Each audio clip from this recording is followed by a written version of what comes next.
কারো বয়স 60 তো কারো 70। এই বয়সেও তারা নাকি স্নাতকোত্তরের পড়ুয়া। খাতায় কলমে লেখা এমনটাই। দিব্যি পাচ্ছেন স্কলারশিপের টাকাও। তাজ্জব ঘটনা মালদায়। কিন্তু রহস্যটা কি? তবে শুনুন, ট্যাব দুর্নীতির পর এখন নতুন চমক স্কলারশিপে দুর্নীতি। আলিয়া বিশ্ববিদ্যালয়ের অন্তর্গত রতুয়ার বাটনা জেএম সিনিয়র মাদ্রাসার পড়ুয়ারা জানাচ্ছেন, রাজ্য সরকারের স্বামী বিবেকানন্দ স্কলারশিপের আবেদন করেছিলেন তারা। প্রথমবারে 24,000 টাকা ঢুকলেও দ্বিতীয়বারের টাকা ঢোকেনি অ্যাকাউন্টে। দেখা যাচ্ছে প্রায় 150 জন পড়ুয়ার টাকা ঢুকেছে অন্য অ্যাকাউন্টে। অভিযোগ, মাদ্রাসার পড়ুয়া নয় এমন ব্যক্তিরাও পেয়েছেন স্কলারশিপের টাকা। ভুয়ো প্রাপকদের ওই তালিকায় রয়েছেন ষাটোর্ধ্বরাও। ট্যাব দুর্নীতির পর এবার স্কলারশিপ দুর্নীতি, আর এই স্কলারশিপ দুর্নীতির অভিযোগ উঠে আসলো মালদা থেকে। মালদার রতুয়ার বাটনা জেএমও সিনিয়র মাদ্রাসা, আর সেই সিনিয়র মাদ্রাসায় রয়েছেন 100 থেকে 150 জন পড়ুয়া, এবং তাদের যে স্কলারশিপ, বিশেষ করে স্বামী বিবেকানন্দ স্কলারশিপ, সেই স্বামী বিবেকানন্দ স্কলারশিপের টাকা তারা পাচ্ছেন না, এমনটাই কিন্তু অভিযোগ। আমরা স্বামী বিবেকানন্দ স্কলারশিপের টাকা এখন পর্যন্ত পাইনি। কত টাকা? 24,000 টাকা। এরকম কতজন? এরকম প্রায় 1 থেকে 150 জনের ছাত্র এখন পর্যন্ত টাকা পায়নি। ইএমএম ফার্স্ট ইয়ারে একবার 24,000 পেয়েছি, সেকেন্ড ইয়ারে আমি রেনুয়াল টাকা পাইনি। আপনার কত শতাংশ নম্বর ছিল? 65। আপনি পাওয়ার যোগ্য? হ্যাঁ, আমি পাওয়ার যোগ্য। প্রথমে টাকা পেয়েছিলেন? হ্যাঁ। কত টাকা পেয়েছিলেন? 24,000। আচ্ছা, এবারে টাকাটা ঢুকলো না কেন? টিএসসি মশাই আমাদের দুর্নীতি করেছে, আমাদের নামের টাকাটাকে অন্যজনকে দিয়ে দিয়েছে। স্নাতকোত্তরের পড়ুয়াদের জন্য রাজ্য চালু করেছে স্বামী বিবেকানন্দ স্কলারশিপ। কিন্তু এবার স্কলারশিপের সেই টাকাও তছরূপ।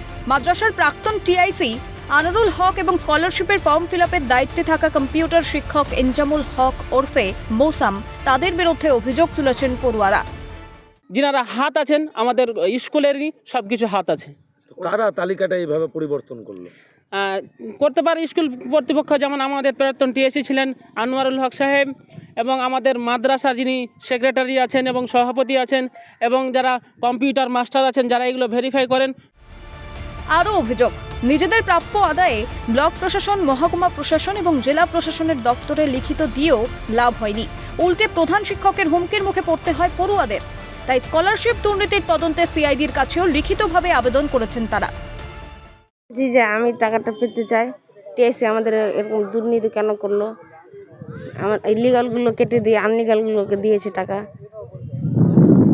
কি চাইছেন? আমরা প্রাপ্য টাকাটা পেতে চাই। কত পার্সেন্ট আছে আপনার? আমার 89। আমাদেরকে টিআইসি হুমকি দিয়েছে যে তোদেরকে টাকা দেওয়া হবে না। আর কি বলেছে? বলেছে যে সাপেরলে যে পা দিচ্ছিস তোরা, এরকম বলেছে। এইভাবে হুমকি দিচ্ছে? হ্যাঁ স্যার, হুমকি কে দিচ্ছে। হুমকি দিচ্ছে? টিআইসি স্যার নিজেই, আনোয়ারুল হক, আনোয়ার হোসেন।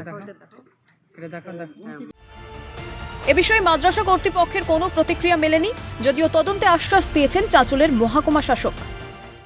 তাদের যে স্বামী বিবেকানন্দ প্রকল্পের যে টাকা, তারা প্রথমটা টাকা পেয়ে যায়, কিন্তু দ্বিতীয় ল্যাটের টাকাটা তারা পান না, এবং তাদের বদলে সেখানে বহিরাগত কিছু ছাত্রের অ্যাকাউন্টে টাকা ঢোকানো হয়েছে, যাদের প্রত্যেকের বয়স কারো 50, কারো 60। এই নিয়ে আপনার দপ্তর, ডিএম স্যার এবং স্কুল শিক্ষা দপ্তরে লিখিত আকারে অভিযোগ জানানো হয়েছে। বিষয়টা নিয়ে কি দেখছেন স্যার, কি বলবেন? এনকোয়ারি হবে, এটার এনকোয়ারি তাড়াতাড়ি হবে, খুব তাড়াতাড়ি হবে।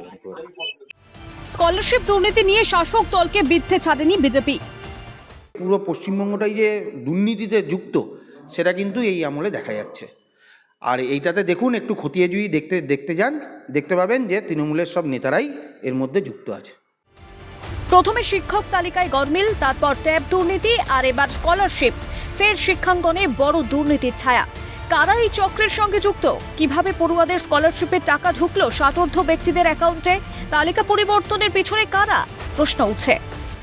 তাহলে এখন দেখার বিষয়, এই ঘটনার পর কি তদন্ত উঠে আসে। মালদার চাঁচল থেকে অভিষেক সাহা, ক্যালকাটা নিউজ।